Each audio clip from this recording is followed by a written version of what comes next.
This is the listening test for levels from 3 to 5 of the Vietnam 6-level language proficiency test. There are 3 parts to the test. You will hear each part once.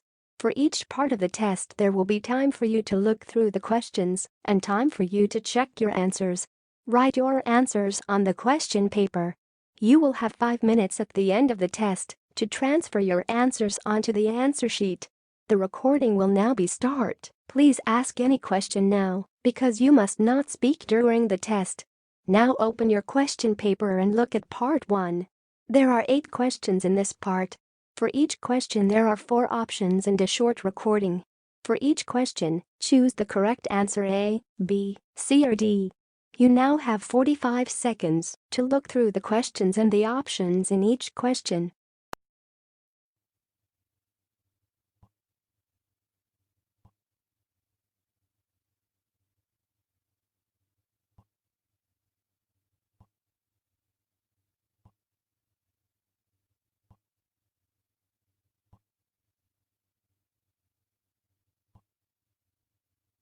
Now we are ready to start. Listen carefully. Look at question 1.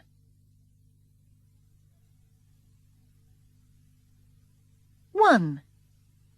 Which box of chocolates do they buy?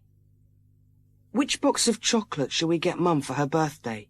Those round boxes with the flowers on are nice. Yes, but that square box is cheaper. But it's Mum's birthday. Let's get the big round one. We've got enough money. OK.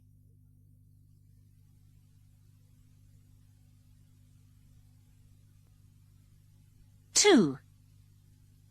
When's Wendy's birthday?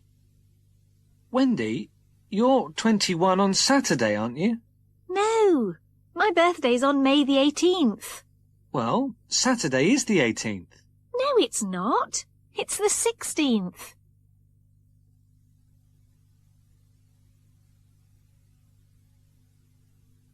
3. How much petrol does the woman want? Could you put 30 litres of petrol in my car, please? Did you say 13 litres? No, 30 litres. Fill it up, please.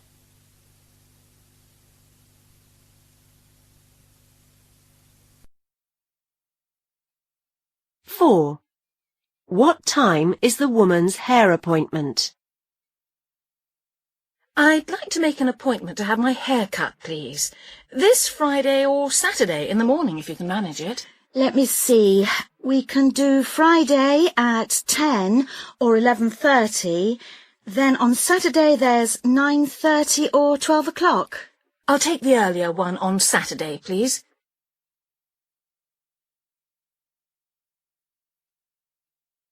5. Where's the TV guide?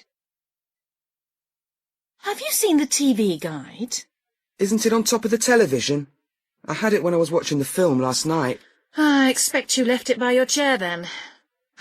Here it is under the cushion where nobody can find it. You should put it back in its place by the telephone. Then we'd all know where it is.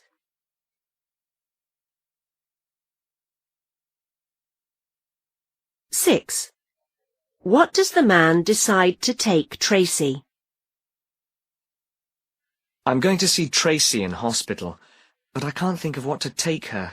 People always take flowers. So she'll have lots already for sure. I always think it's nice to have something to read myself, but as Tracy's got her Walkman with her, what about something to listen to? What a good idea.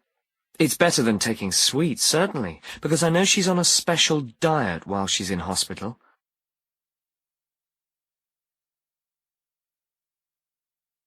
7. Which sport has the man just started? Hi, how was your holiday? Great. Really good windsurfing and sailing. You know how much I enjoy them. And horse riding. I really want to go again now I've tried it. And the swimming pool was wonderful too. Much warmer than the one I usually swim in. Holidays are just too short. 8. What was damaged in the storm? Was the roof of your house all right after the storm, Anna? I saw a workman there with a ladder today. I'd had the roof repaired recently, so that wasn't a problem. The workman was putting some new glass in an upstairs window. I think a branch from a tree broke it when it fell off in the wind. I was quite lucky. It didn't damage my car, which was parked right under the tree.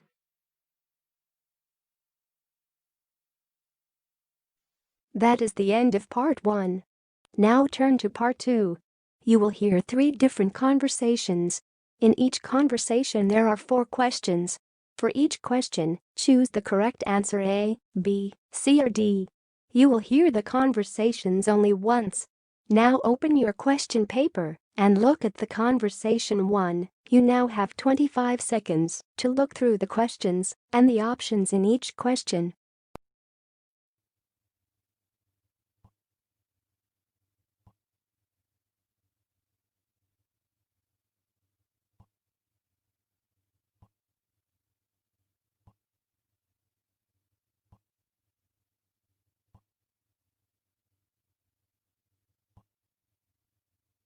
Now we are ready to start. Listen carefully.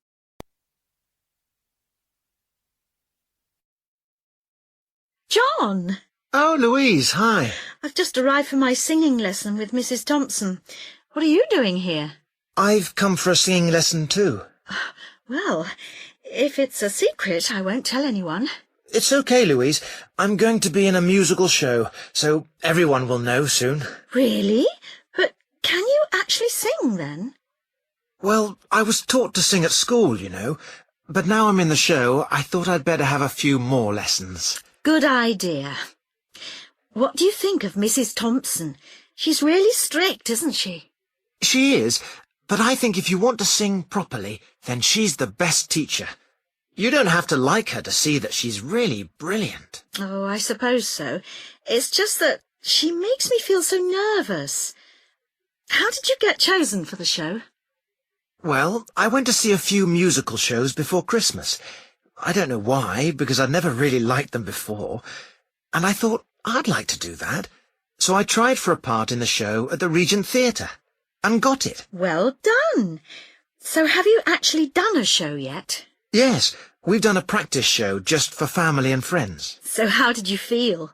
Well, when we'd finished, I wanted to cry because I was so delighted that I'd actually got through it without making any big mistakes.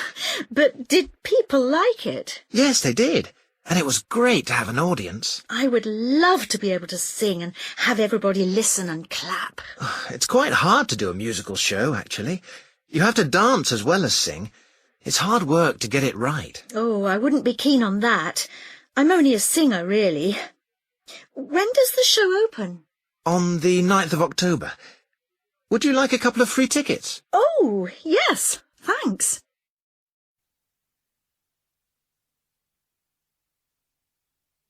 Now open your questions paper and look at conversation 2. You now have 25 seconds to look through the questions and the options in each question.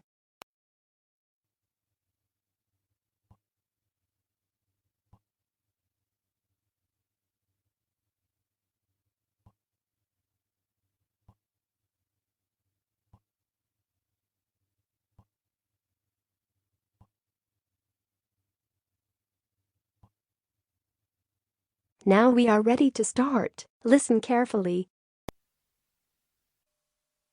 I'm talking to Jackie Gould, who's a very proud mother. Both of her daughters, Olivia, aged 12, and Alicia, 7, are currently appearing on the stage of the world-famous London Palladium Theatre in the musical The Sound of Music.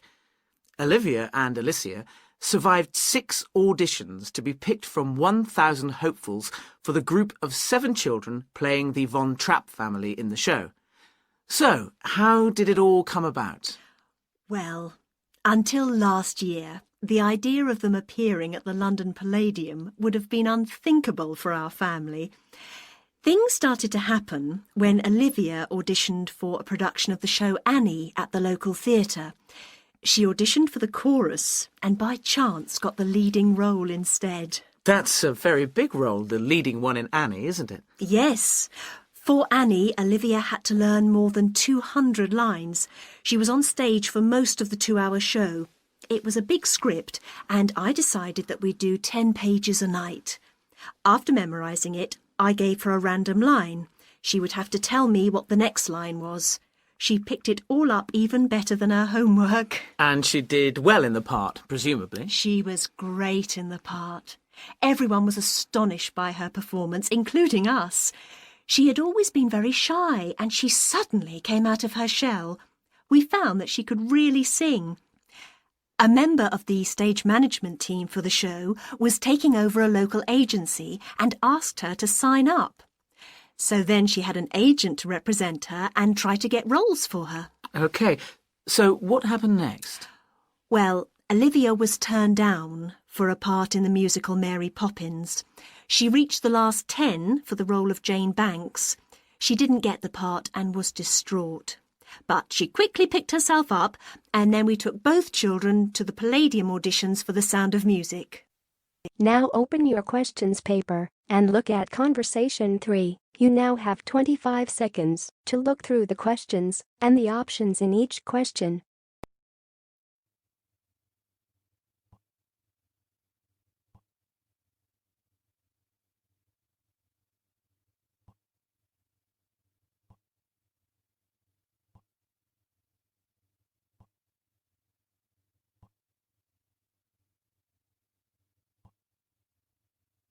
Now we are ready to start. Listen carefully.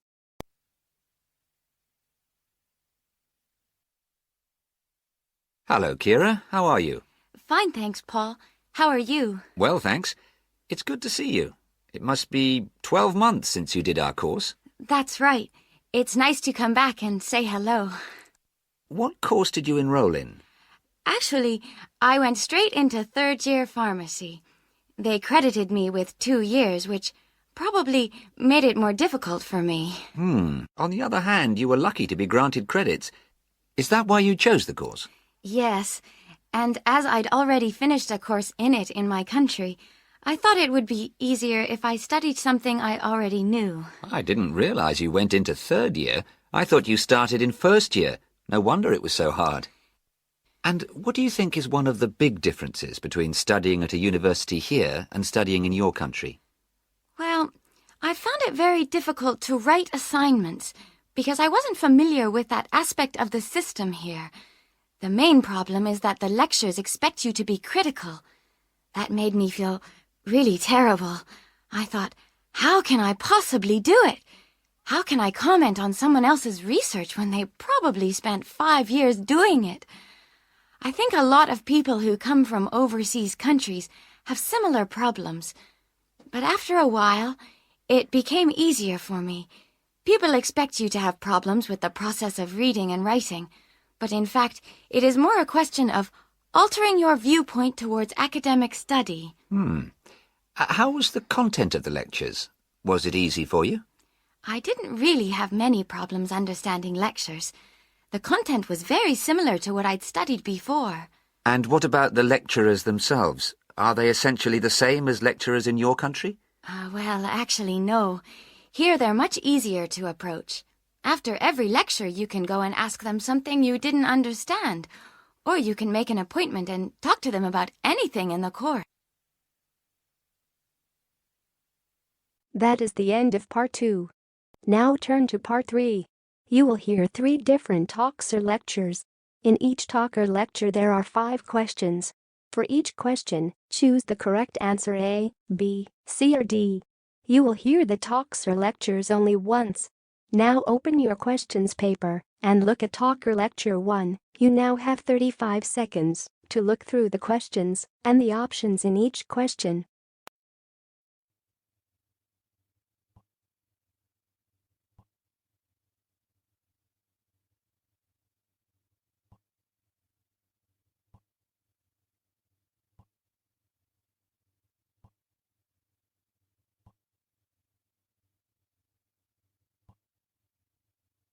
Now we are ready to start. Listen carefully. If you want to take an undergraduate course of study, you require a letter of recommendation from your principal and copies of your school records and exam results. You must, of course, demonstrate ability to communicate effectively in English. Different majors require different abilities in English. Undergraduate courses in science often require you to do a foundation year before you start the course, so that you achieve the requisite knowledge before you begin the courses. Degrees generally last 3 years, though the first year doesn't count towards your final marks. Application is always via UCAS, an organisation that handles all undergraduate students. Postgraduate application is via direct application to universities. They will require a minimum pass in your degree, certainly above average, and as with undergraduate courses, require a minimum level in your English ability. Most master's courses take 1 year, but some take 2, so be sure to take this into account when choosing. There are 2 systems of ranking, for universities' overall achievement and for each of their separate departments. Other kinds of information are available, like graduate employment statistics. Generally, British universities are generally respected globally, and there is an international ranking system that lists all the top universities in the world for you to check where your university places. Now open your question paper and look at Talker Lecture 2. You now have 35 seconds to look through the questions and the options in each question.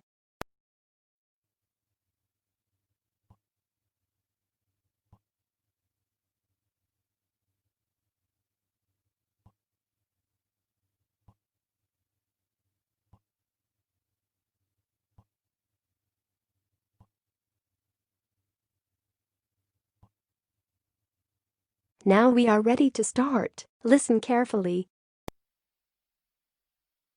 My name's Dan Pearman, and I'd like to talk about the work of Pedal Power, a small charity based mainly in the UK.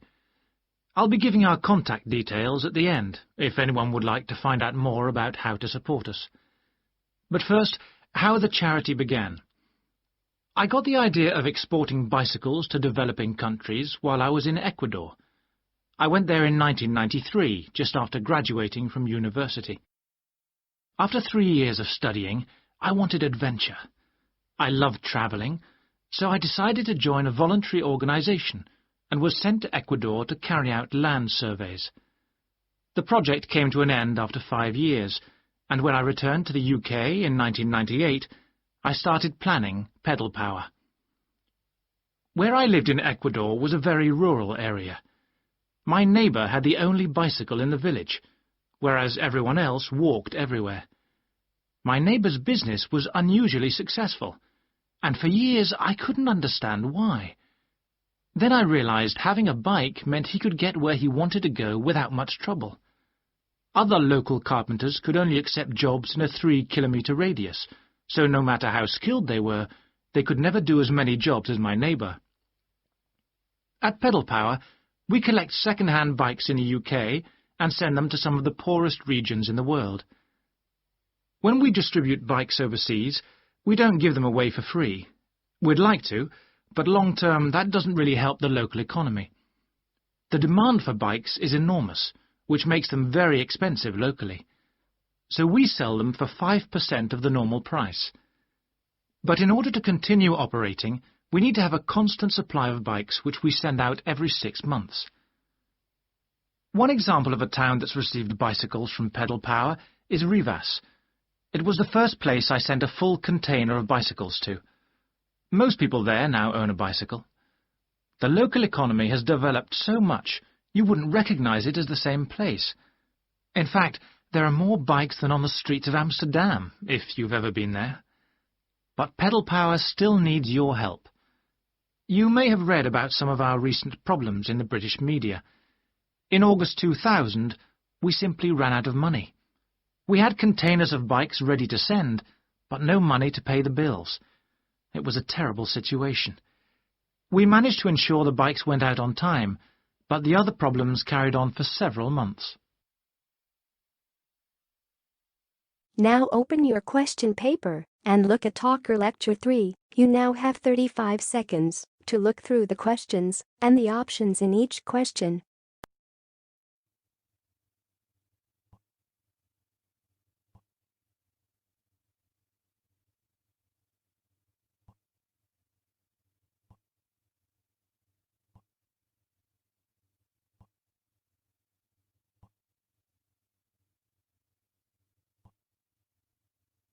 Now we are ready to start. Listen carefully.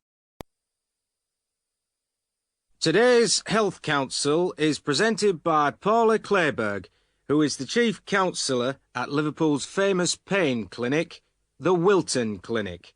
Paula. Do you know what Prince Charles, Sevi Ballesteros and Elizabeth Taylor have in common? They all suffer from chronic back pain. In fact, bad backs are one of the most common health problems today, affecting people in all walks of life. The most recent available figures show that about 250,000 people are incapacitated with back pain every day. And many sufferers don't know the cause or the solution to their problem. The majority of our patients at the clinic tend to be women. They are especially vulnerable because of pregnancy, but also because of osteoporosis, which I personally believe to be the major cause of problems for women. I have many women patients who say they have completely given up exercise because the pain makes them so miserable. But of course, that starts up a vicious circle. Bed rest, giving up exercise, and painkillers are traditional responses to back pain. But although there are many excellent drugs on the market, at our clinic we're beginning to realise the unique benefits of relaxation therapy. Other specialists in the field make a strong case for certain types of exercise, but in our experience they are easily mishandled and can lead to more harm than good. Now let's look at some of the reasons why back pain is developing into such a unique menace. In general, the body is pretty good at self-repair. A strain or a blow to a limb, though painful at the time, generally resolves itself. But the body's response to back injury can be very counterproductive. When pain strikes, we attempt to keep the back as immobile as possible, which makes the muscles tense up. Research shows that they often go into spasm, which causes further twisting of the spine. A vicious circle is underway. The second mistake we often make when stricken with extreme back pain is to go to bed and stay there. Although at the clinic we recognise that a short rest in bed can be helpful, up to 2 days, any longer makes our back muscles become weaker and unable to hold up our spine. The pain, therefore, becomes worse. Another problem is being overweight. Anyone a stone or more overweight who already has back pain is not doing himself any favours. Though it won't actually set it off in the first place, the weight will increase the strain and make things worse. The British diet could be partially to blame for the increase in back pain. That is the end of part 3.